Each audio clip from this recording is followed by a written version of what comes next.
Hello കൂട്ടുകാരെ, നമുക്ക് ചപ്പാത്തിയോടും അപ്പത്തിനോടും ഒക്കെ കഴിക്കാൻ പറ്റിയ നല്ലൊരു ഗ്രീൻ പീസ് കറി ഉണ്ടാക്കിയാലോ.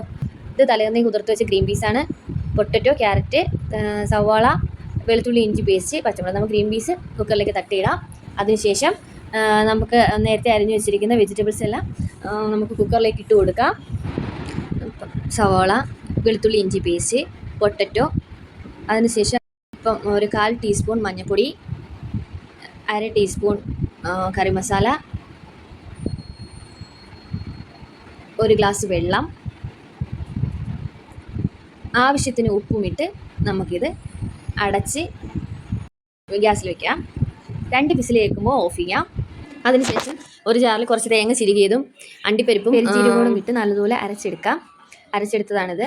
അതിനുശേഷം നമുക്കൊരു തവ വെച്ച് അതിൽ കുറച്ച് വെളിച്ചെണ്ണ ഒഴിച്ച് കടുക് ഇട്ട് പൊട്ടിച്ച് കുറച്ച് ഉള്ളി അരിഞ്ഞിടാം.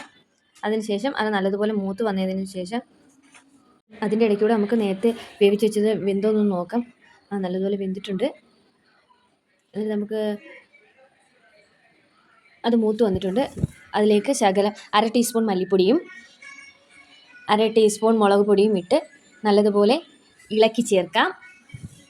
അരപ്പെടുക്കാം. നമുക്ക് മൂത്ത് വന്നിട്ടുണ്ട്. അതിലേക്ക് നമുക്ക് അരച്ച് വെച്ച് അരപ്പ് ഒഴിച്ചു കൊടുക്കാം. അതിനുശേഷം നല്ലതുപോലെ ഇളക്കി കൊടുക്കാം. നേരത്തെ വേവിച്ച് വെച്ചത് ഇതിലേക്ക് ഒഴിക്കാം. നല്ലതുപോലെ കളറൊക്കെ മാറി വരുന്നുണ്ട്. ഒന്നും കൂടെ നല്ലതുപോലെ ഇളക്കി കൊടുക്കാം. നല്ലതുപോലെ ചൂടായി ഒന്ന് തിളച്ച് വരുമ്പോഴത്തേന് ഓഫ് ചെയ്യാം. കറി റെഡി ആയിട്ടുണ്ട്.